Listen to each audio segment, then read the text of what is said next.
परवेज़ लाई साहब 1 साल के बाद रिहा हो गए और बहुत खुशाइंद है, लेकिन पाकिस्तान में बहुत सारी और ख़बरें ऐसी हैं जिससे अभी लगता नहीं है कि हम दुरुस्त रास्ते की जानिब आगे बढ़ रहे हैं।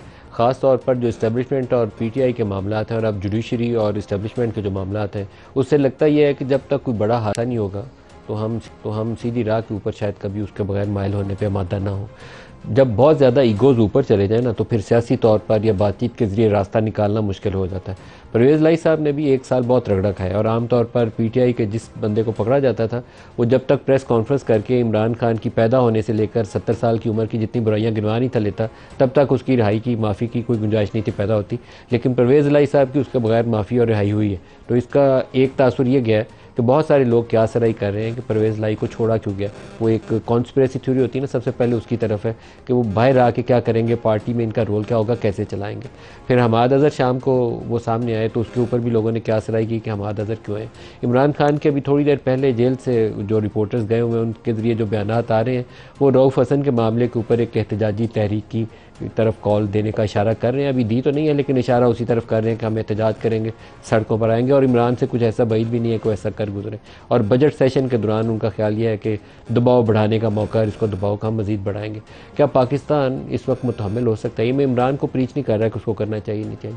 मैं सारे लोगों के लिए जो इस्टेब्लिशमेंट में, जुडिशरी में, हुकूमत में बैठे हैं, शहबाज शरीफ हों या अपोजिशन में इमरान खान है, क्या पाकिस्तान में जो कुछ पिछले चंद सालों में हमने कर गुजरे हैं, क्या पाकिस्तान मुतहम्मिल हो सकता है कि हम इसी तरह की एजिटेशन, इसी तरह की बेयकीनी और इसी तरह का केओस जो है उसको जारी रखें?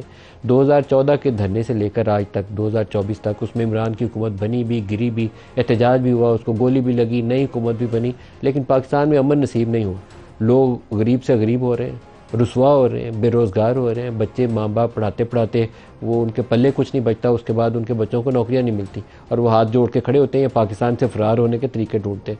ये पाकिस्तान है आज का। और पीटीआई के बहुत सारे लोग ऐसे हैं कि जिनको उम्र के इस हिस्से में है कि शायद उनके साथ ज़्यादा छेड़खानी नहीं करनी चाहिए। डॉक्टर यास्मीन राशिद, उनकी हेल्थ कंडीशन भी ऐसी है, उनकी कैंसर की सर्जरीज़ वगैरह हो चुकी हैं, वो अल्लाह का शुक्र है कि उसमें रिकवर कर चुकी हैं, लेकिन उनकी सेहत इस काबिल नहीं है कि उनको 1 साल से पाबंद सलासल रखा जाए। कल से उनके ऊपर जो उनकी हेल्थ कंडीशन है, ब्लड प्रेशर उनका ऊपर है, इस वक्त हॉस्पिटलाइज है, उल्टियाँ जा रही हैं, उनको कोई डायरिया हुआ है या क्या, आई डोंट नो, क्या कोई फूड पॉइजनिंग है, लेकिन साथ उनका ब्लड प्रेशर भी शूट किया गया। तो क्या ये दुरुस्त अमल है कि डॉक्टर यास्मीन राशिद को एक रगड़ा लंबा लगाया हुआ है 1 साल से, हमने तो मज़ीद उसको अंदर रखे? ज़मानत करके भी मुकदमा चलाया जा सकता है। मैं ये नहीं कहता कि उसको आप आंखें बंद करके सारों को माफ़ कर दें, लेकिन कोई सबूत होगा, एविडेंस होगी तो किसी अदालत से सज़ा हो जाएगी। पाकिस्तान से फ़रार तो नहीं बंदे हो जाएंगे या कहीं गायब भी नहीं हो जाएंगे। तो हमें बेहतर रास्ते अपनाने चाहिए जिससे तलखी में, तनाव में कमी आए। मुझे लगता नहीं है कि हम वो हरकतें करने पे तैयार हैं जो महज़ब दुनिया को अपनानी चाहिए। हम हर चीज़ में वो सड़क के ऊपर खड़े एक शख्स को ब्लेड मार के, वो रऊफ़ हसन को, उससे चाहते हैं कि मामला सीधा हो जाएगा। जिसने भी मारा, आई होप कि उसका वो असल कल्प्रेट पकड़े जाए। या यास्मीन राशिद को अगर 1 साल से अंदर डाला हुआ है तो उससे इंसाफ हो गया, उससे भी इंसाफ नहीं होना। जिन्होंने 9 मई किया था वो भी बेवकूफ़ी का अमल था, पाकिस्तान दुश्मनी का अमल था, दुरुस्त अमल नहीं था। अगर वो सियासी सोच के हामिल होते तो कभी वो 9 मई को वो लोग ये काम ना करते जो 9 मई को हुआ। नहीं होना चाहिए था। आप फौजी इदारों के ऊपर चढ़ दौड़ें, ये कोई तरीकाकार नहीं है। फ़ौज को हमेशा कहना चाहिए कि आपका सियासत में मुदाखलत आपका काम नहीं है, लेकिन हुकूमत लेने की बारी तो उनके कंधों पर बैठ जाए और जब गिराई जाए तो फिर को कहें तू जाफ़र है, मीर जाफ़र है और मीर गद्दार है। मेरे ख्याल में हमें सारों को सोचना चाहिए कि हमने पाकिस्तान के साथ क्या किया और हमें आइंदा पाकिस्तान के साथ क्या करना है। इस मुल्क को आगे बढ़ाने के लिए सारों को इस बात के ऊपर गौर करना पड़ेगा। जो आज प्रोग्राम में हमारे साथ शुरका है, सेनेटर ऑन अब्बास भप्पी साहब हैं और सेनेटर मुसद्दिक मलिक साहब हैं, दोनों को खुशामदीद कहता हूँ। लेकिन इनकी गुफ्तगू की तरफ जाने से पहले हमने कुछ स्टेटमेंट्स जो सेनेट के फ्लोर के ऊपर आजकल जजेस से मोहब्बत हो रही है, बहुत रोज़ाना की मिकदार में हो रही है, तो आज कुछ उसमें से हमने इससे निकालने आपको दिखाना चाहता हूँ। दिखाइएगा। तौहीन अदालत का कानून ये मुहज्जब दुनिया में खत्म हो चुका है और यहाँ पर चुन चुन कर नोटिस कर दिया जाता है। उतनी जल्दी किसी म्यूनिसिपल कमेटी के क्लर्क को नहीं निकाला जाता जिस तरह हमारे वजीर आजम को ताहियात नाहिल कर दिया जाता है। अगर आप सिसिलियन माफिया, गॉडफादर, प्रॉक्सी और अगर इस तरह के अल्फाज कहेंगे, कौन बर्दाश्त करेगा? बस करें प्लीज, इस काम को रोके इधर ही।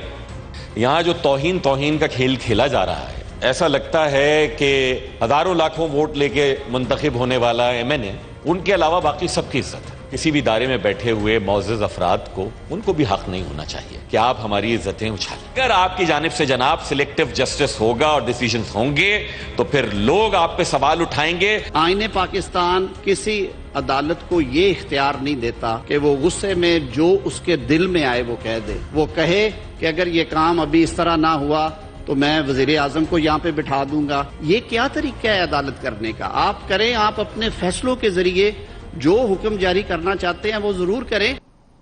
और जो बहुत सारी गलत हरकतें आज हो रही हैं, ये नहीं है कि आज पहली दफ़ा हमने ये हरकतें की हैं, हम पिछले कई पता नहीं दहाइयों से यही हरकतें कर रहे हैं। पाकिस्तान बिला वजह ना 2 लख्त हुआ, ना बिला वजह हमारे यहाँ इतनी गुर्बत आई। हम बहुत बेहतर इकॉनमी थे इस खिते में, ना बिला वजह हमारा मईशत की तबाह हाली हुई। हमने अपनी हरकतों से ये सारा कुछ तबाह किया। दूसरा एक स्टेटमेंट जो मैं आपको तलाल चौधरी का सुनाना चाहूँगा, आपको उसी से बताएगी हमारी जुडिशरी भी कैसे एक्ट करती थी। दिखाइएगा। पनामा का केस जब शुरू हुआ तो साकिब निसार साहब ने मुझे ये मैसेज भिजवाया कि अगर तुम नवाज शरीफ और मरियम नवाज के खिलाफ बयान दोगे जो स्टेज पर बैठे हुए हैं तो पार्लियामेंट में जाओगे, नहीं तो तुम जेल जाओगे। और इस बात को मैं पहले भी कह चुका हूं, किसी किस्म की तहकीक जब मर्जी इसकी कर ली जाए। अदालत का वकार मेरे जैसे और अरकान पार्लियामेंट को तौहीन अदालत का नोटिस देने से बुलंद होगा? नहीं।